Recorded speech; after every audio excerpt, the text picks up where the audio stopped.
A few weeks ago, I rented a cabin near Pitkin County, Colorado, for a weekend getaway with my wife and daughter. For their privacy, I'll refer to my wife as Alina, and my daughter, who's between 4 and 8 years old, as Sophia. It was dusk by the time we arrived at the cabin, far later than Alina and I had planned.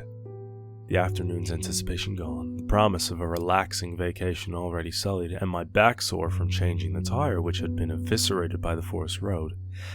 The mood was thoroughly ruined. Maybe that should have been an indication as to how the rest of the trip would go. The cabin itself was beautiful and rustic. Nestled among towering pines, the 2-story building blended in with the surrounding woodlands with its dark-stained wooden siding and stone chimney. Large windows glistened with the last light of day, and the wraparound porch boasted a hanging patio swing, much to Sophia's delight. She ran straight for it and started swinging as Alina and I carried the bags inside. When I unlocked the door and turned on the lights, I found myself surprised by the decor. In stark contrast to the classy, almost minimalist exterior of the cabin, the interior was remarkably cluttered. It was like every square surface, countertops, bookshelves, tables, everything was covered in little trinkets. Tchotchkes, as my mother would have called them. There were coasters, candles, vintage oil lamps and compasses, and a bunch of wooden animal carvings, each about a foot tall. The interior wasn't dirty by any means, just more crowded than expected. I found it charming in a weird way, though Alina was less fond. I remember her taking a long look at the place and saying, "Interesting," which is her code for, "I don't like what I'm seeing, but I also don't want to make a big deal about it." It was past Sophia's bedtime, so after coaxing her off the porch swing, I helped her set up for the night. There were 2 bedrooms on the second floor, a master suite with an attached bathroom, and a smaller bedroom that was pretty clearly set up as a kid's room for visitors to the cabin.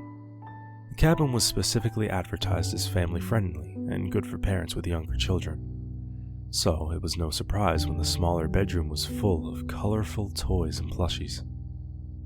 There was a fireplace across from the bed, its mantel showcasing a full set of those wooden animal carvings. 1 moose, 1 bear, 1 trout, and so on. There was also one particularly large teddy bear sitting on the bed, partially buried under the covers like it was getting ready to sleep. Sophia instantly fell in love, and I thought it was sweet that the cabin's owner had gone the extra mile to make the place welcoming. I didn't love the idea of her cuddling it to sleep though, since it likely hadn't been washed between visits. So I popped it up on the chair next to the bed before tucking Sophia in for the night. Tired from our travels, Alina and I went to sleep not too long afterwards. Saturday was our designated lake day. After making breakfast and waking up Sophia, who had to be convinced not to take her new best friend Mr. Bear out to the water with us, we grabbed the kayaks off of our roof rack and headed down to the shore. We were a short walk from the lake and I was absolutely blown away by the natural splendor. Our cabin was semi-isolated, remote enough to give my family peace and privacy, but close enough to civilization that we could easily access help in case of an emergency. We were a 5-minute drive into town and a 5-minute walk to the nearest neighboring cabin, which we passed on the way to the lake. It was a gorgeous building, far more intricate and seemingly much older than the one we were renting. There was an older woman sitting on the porch as we passed it by, and although we couldn't wave since both hands were full with kayaks, I gave her a nod and a friendly smile. She stared at me in response, her expression completely blank. She was looking directly at me, but almost looked like she was in a trance or something. "What was that all about?" I quietly asked Alina once we were out of earshot. "Not sure. She looks pretty settled in there. Maybe that's her home and she doesn't appreciate her neighbor running an Airbnb." That seems a logical explanation. I stole a quick glance over my shoulder before the house completely disappeared behind us, and saw that woman was now walking down the steps of her front porch, her gaze still fixed on us. Alina and I exchanged worried looks and picked up the pace a little, Sophia running along ahead of us, joyful and oblivious. Once we reached the shore, we hopped in the kayaks and pushed off into the water. We weren't exactly running away from the woman. It was more so that we wanted to avoid a confrontation if we could. As we started paddling out into the lake, the woman appeared at the tree line, but never came any closer. I gave her a wave, but again, she gave me no response but a glower. It occurred to me that she might have been trying to warn us about the lake, maybe about a current or algal bloom, but I'd researched the area extensively to make sure it was safe, and her demeanor wasn't quite urgent or benevolent enough for that to be the case. The rest of the day was thankfully devoid of any more strange encounters. After a calm day of swimming and hiking, we returned to the cabin in the evening for dinner and s'mores. Sophia brought Mr. Bear outside to help with the s'mores, to mine and Alina's amusement. We had no idea how we would convince her to leave the stuffed animal behind when we left on Monday night. After we put Sophia to sleep at 8 p.m., Alina and I watched a movie, had a drink, and then went to sleep at 10:30 or so. At midnight, according to my phone clock, I heard what sounded like a knock. I sat up in bed, checked the time, and listened for a minute.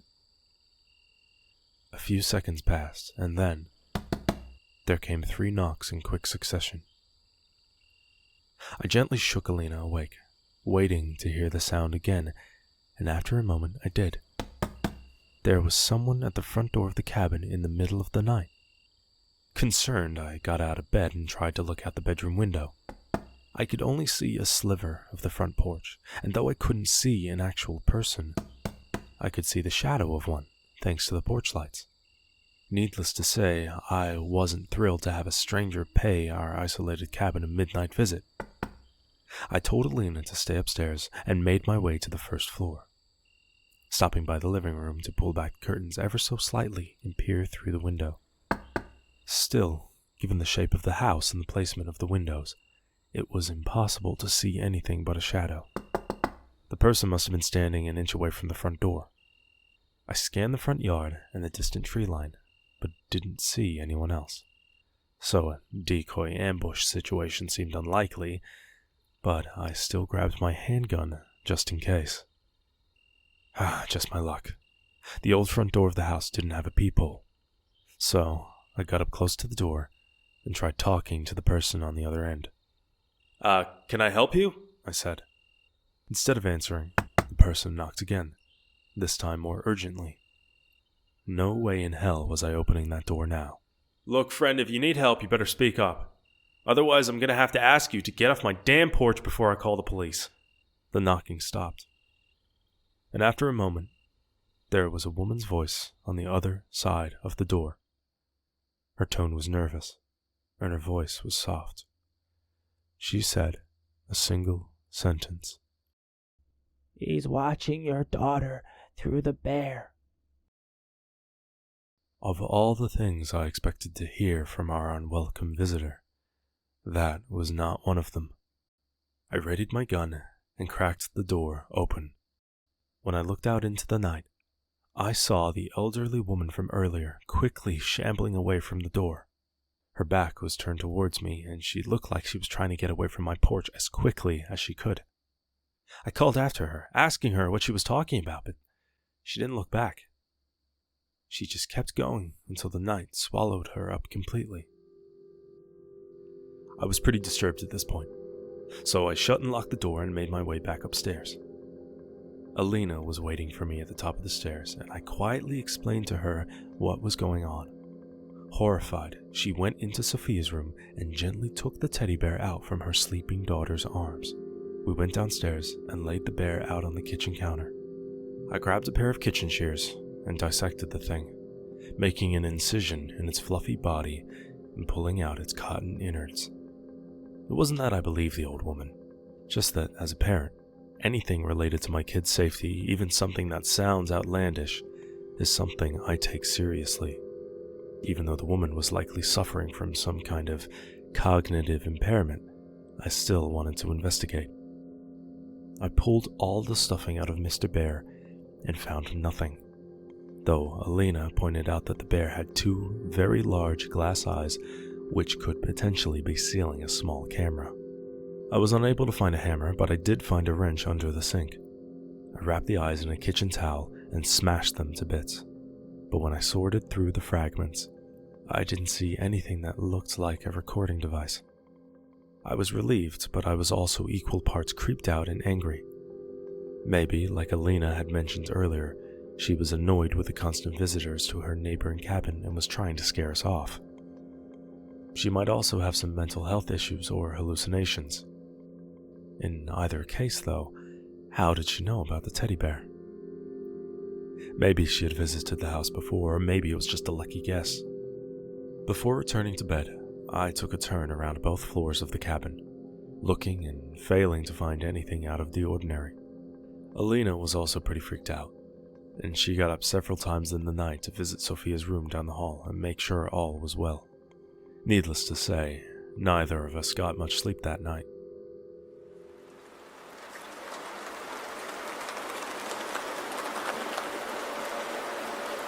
Sunday morning was all doom and gloom, which ended up being a perfect reflection of our daughter's attitude when she woke up and realized Mr. Bear was gone. Obviously, we didn't tell her what happened, but Alina and I did our best to distract her with flapjacks and promises of a fun day of adventuring. Unfortunately, the hike we had planned was foiled by a downpour that, of course, the forecasts hadn't predicted, and so we decided to salvage the day by exploring the small town nearby. It wouldn't be the escape into nature we'd hoped for, but there were several family-owned restaurants and shops in the area, as well as a small library. The morning was all right.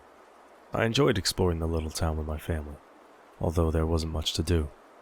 We had an early lunch at around 11 or so, but when we sat down, my wife started rifling through her backpack with a look of dismay. When I asked her what was wrong, she said that she didn't see Sophia's EpiPen, which we always like to have at the ready when we eat out. I realized immediately that I'd forgotten to put it back in Alina's backpack yesterday when I was reorganizing our stuff. I felt like such an idiot, and Alina, already grouchy from a sleepless night, really chewed me out for it. To make amends, I told her to wait with Sophia at the restaurant while I hurried back to the cabin for the EpiPen. She was already displeased, but it felt like a better option than all of us braving the rain to return to the cabin. The drive back was an absolute nightmare. Sure, it was a short commute, but the dirt roads leading up to the cabin had turned to sludge in the heavy rain. I was in a foul mood when I entered the cabin. I shut the front door with a slam and made my way to the stairs.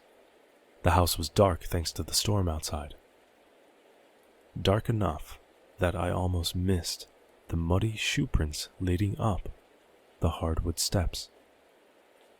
When I saw them and realized what they were, I stopped in my tracks. I didn't have to wonder what they meant. Someone had been in the cabin since my family left, and judging by the fact that there was only one set of footprints, they were likely still in the house with me at that very moment. I stood on the half landing, looking up at the second half of the staircase. The upper floor was eerily dark, so much so that someone could have been standing right at the edge of the staircase, and I wouldn't have been able to see them. I carefully walked backwards down the stairs, keeping my eyes peeled in case any shape suddenly emerged from the darkness. And once I made it down the stairs, I turned around and ran outside. I sat in my car and called the police to report a break-in. After calling Alina to explain the situation, I sat in my car and watched the house until the police arrived, which took almost an unreasonable amount of time. I never saw any movement from inside the house, nor did I see anyone leave, though I didn't have a great visual of the back door. It's possible that the intruder could have slipped through the back and run straight for the woods, in which case the cabin would have obscured them. The police were shockingly curt and dismissive about the whole thing. One of the officers who arrived on the scene asked me for proof of a break-in, as if I would have had time to snap a picture of the intruder in my house or something. They did a sweep of the cabin and found no one inside, but even so, I didn't want my wife and daughter to set foot in the building again. I texted Alina, telling her I was going to pack our stuff and that we should leave a night early, and she agreed. The cops stayed with me as I packed to give me some peace of mind, which I appreciated. Aside from the shoe prints, there weren't any obvious signs of a break-in, and strangely, nothing of value had been stolen, even though I'd left my laptop laying out in plain sight. Thankfully, we'd packed light, so it didn't take me long to grab all our stuff from the master bedroom and the bathrooms. My last stop was Sophia's room, where I was quickly able to locate and pack all of her things. Nothing of Sophia's had been stolen or tampered with, but there was something missing from the fireplace mantel. Right in the center, there was a circular impression in the fine layer of dust, indicating that a certain figurine had recently been separated from its wooden brethren. Someone had taken the bear.